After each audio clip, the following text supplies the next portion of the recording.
दोस्तों ये है नई दिल्ली, जिसे इंद्रप्रस्थ के नाम से भी जाना जाता है। नई दिल्ली भारत की राजधानी के रूप में कार्य करता है। 12 दिसंबर 1911 को इस शहर को बनाया गया, जो कोलकाता के बाद भारत की नई राजधानी बना।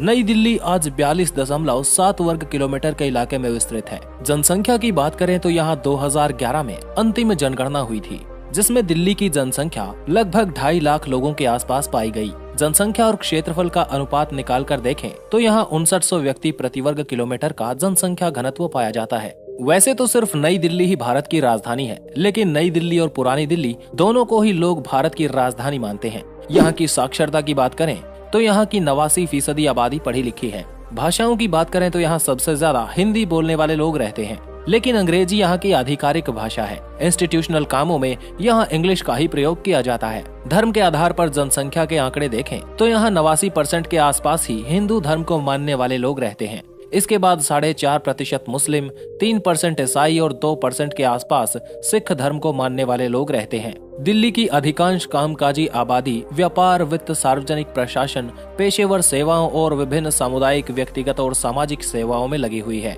दरअसल कई सदियों से पुरानी दिल्ली उत्तरी भारत में एक प्रमुख व्यापारिक और वाणिज्यिक केंद्र रही है। 90 के दशक से नई दिल्ली अंतर्राष्ट्रीय कॉरपोरेट और वित्तीय नेटवर्क में एक महत्वपूर्ण नोड के रूप में काम कर रही है।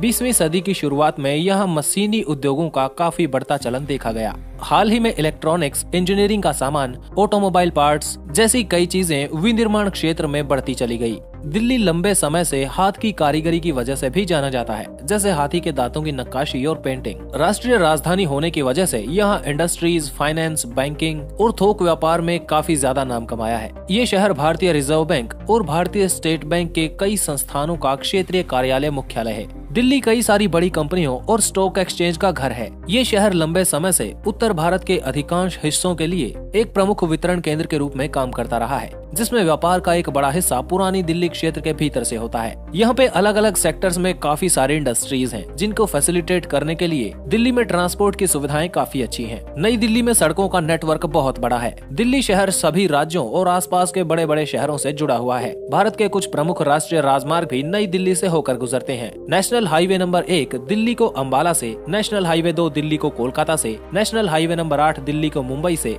और नेशनल हाईवे 24 दिल्ली को लखनऊ से जोड़ते हैं। नई दिल्ली में लगभग 2000 किलोमीटर के नेशनल हाईवेज मौजूद हैं। दिन के समय में नई दिल्ली की सड़कें बहुत ही भीड़ भरी होती हैं और इस समय प्रदूषण का स्तर भी दिल्ली में काफी ज्यादा हो जाता है। नई दिल्ली में कई ब्रिज और फ्लाईओवर्स मौजूद हैं, जो ट्रांसपोर्टेशन के टाइम को घटाते हैं। नई दिल्ली मेट्रो का नेटवर्क भी काफी बड़ा है और ये शहर के एक हिस्से से दूसरे हिस्से में जाने का सबसे फास्ट साधन है। साथ ही दिल्ली मेट्रो सबसे सुरक्षित और साफ यातायात सेवाएं उपलब्ध करवाता है। एयरवेज और रेलवेज भी यहाँ के महत्वपूर्ण ट्रांसपोर्ट सिस्टम में से एक है, जो नई दिल्ली को अन्य शहरों और देश के भीतर और बाहर जोड़ते हैं। इससे लोगों को विभिन्न विकल्पों का लाभ मिलता है और यात्रा करने में सुविधा होती है। दिल्ली का इंदिरा गांधी इंटरनेशनल एयरपोर्ट दुनिया के कई देशों से इसे जोड़ता है। ये हवाई अड्डा देश के मुख्य हवाई अड्डों में से एक है। आपको राजधानी दिल्ली कैसी लगती है, कमेंट करके जरूर बताएं। ऐसे वीडियोस चाहते हैं तो चैनल को सब्सक्राइब करके बेल आइकॉन जरूर प्रेस करें। Thanks for watching.